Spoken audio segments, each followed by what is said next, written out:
சூரிய மகன் அந்த ஸ்டாச்சுல பார்த்தீங்கனால கையில் ஒரு புத்தகத்தோடு நிற்கிறாங்க.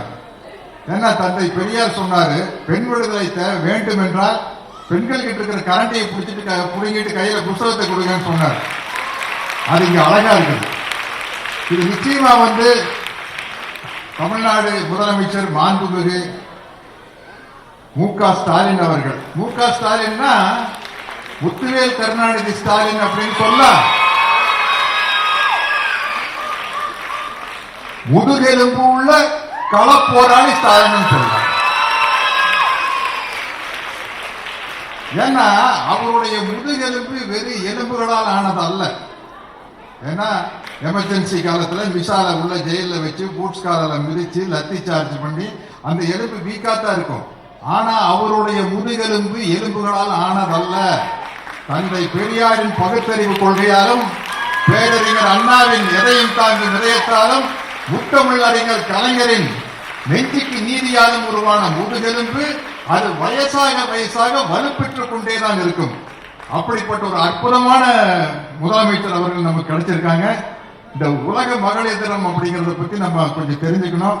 இப்ப அது என்னன்னா அது ஒரு செலிப்ரேஷன் மாதிரி ஆயிடுச்சு. பெண்கள் உரிமைக்காக போராடி ஐரோப்பாலையும் அமெரிக்காலையும் நியூயார்க்லயும் மிகப்பெரிய போராட்டம் நடத்தி, எப்படி மே தினம் மாதிரி கிளாரா ஜெட்கின் அப்படிங்கிற ஒரு புரட்சிகரமான ஒரு பெண்மணியின் தலைமையில் நடந்த ஒரு போராட்டத்தின் காரணமாக ஆண்களுக்கு சமமான உரிமை எல்லா வகையிலும் வேண்டும் என்று போராடி பெற்ற தினம்தான் மகளிர் தினமாக இன்று உருவெடுத்திருக்கிறது. அதை மகளிர் அனைவரும் தெரிந்து கொள்ள வேண்டும் என்று கேட்டுக்கொள்கிறேன். இந்த கிளாரா ஜெட்கின் அப்படிங்கிற வார்த்தை சரியா தப்பா எனக்கு கொஞ்சம் கன்ஃபியூஷன் இருந்தது. தோழர் பர்வீன் சுல்தானா அவர்கிட்ட கேட்டு தெரிஞ்சுக்கிட்டேன். அதெல்லாம் அவங்களுக்கு தான் நல்லா தெரியும். கரெக்டா? அதனால் இப்படிப்பட்ட இந்த தினத்தில் நம்மளுடைய வணக்கத்திற்குரிய மேயர் கையால எனக்கு ஒரு பொன்னாடையும், தோழர் பர்வீன் சுல்தானா அவர்களுடைய கையால ஒரு தந்தை பெரியார் சம்பந்தப்பட்ட புத்தகம், அன்பு அண்ணியார் துர்கா ஸ்டாலின். ஏன் அண்ணின்னு சொல்றேன்னா உங்களை விட எனக்கு வயசு அதிகமா இருக்கும். ஆனா முதல்வரை விட எனக்கு ஒரு வயசு கம்மி. அவர் 53, நான் 54. அதனால அவரு எனக்கு அண்ணன் ஆயிடுறாரு. அதனால நான் அண்ணியார்னு சொன்னேன். அவங்க முன்னாடியில் இந்த விழா கலந்து கொண்டு இந்த மகளிருக்கு மிகப்பெரிய அளவில் சிறப்பான எத்தனையோ மிகப்பெரிய ஆளுமைகள் அம்மாவெல்லாம், அம்மா உங்க ஸ்பீச் கேட்டிருக்க, மிரட்டி இருக்கீங்க. உங்களை பத்தி எல்லாம் தனித்தனியா பேசுறதுன்னு எனக்கு டைம் பத்தாது. அதனால எல்லாருக்கும் என்னுடைய வணக்கத்தையும் வாழ்த்துக்களையும் தெரிவித்துக் கொண்டு இப்படி ஒரு நல்ல விழாவில் என்னை அழைத்து கௌரவித்ததுக்கு நம்ம மாண்புமிகு அறநிலையத்துறை அமைச்சர்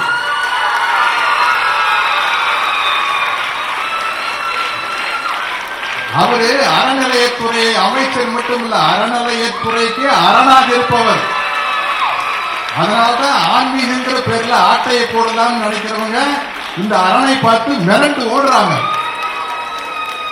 அப்படிப்பட்ட அமைச்சர் நமக்கு தமிழ்நாட்டு அறநிலையத்துறைக்கு மிகவும் பாதுகாவலர். அவர் ஒரு காவல்காரன். அவர் நான் அமைச்சர்னு சொல்ல முடியாது. அவங்க எல்லாம் சேர்ந்து நடத்துற ஒரு விழாவில் நான் கலந்துக்கிட்டது எனக்கு ரொம்ப பெருமையா இருக்குது. என்னுடைய அன்பு தம்பி பிரபு வந்திருக்காரு. அவரை கண்டிப்பா பேச சொல்லுங்க. அவர் இப்ப இருந்து அப்ளிகேஷன் போட்டிருக்காரு, எப்ப என்ன பேச வைக்காதீங்கப்பா, எனக்கு பதிலாக அண்ணன் பேசிக்காரு, நான் விருது வழங்கிட்டு போறேன்ட்டு விடாதீங்க. ஏன்னா முத்தமிழறிஞர் கலைஞர் அவர்களும் மாபெரும் நடிகர் திலகம் அவர்களுக்கும் இருக்கிற நட்பா எல்லாருக்கும் தெரிஞ்ச விஷயம். அவருக்கு என்ன விட இன்சிடென்ட்ஸ் நிறைய இருக்கும் கலைஞர் குடும்பத்தை பத்தி பேசுறதுக்கு.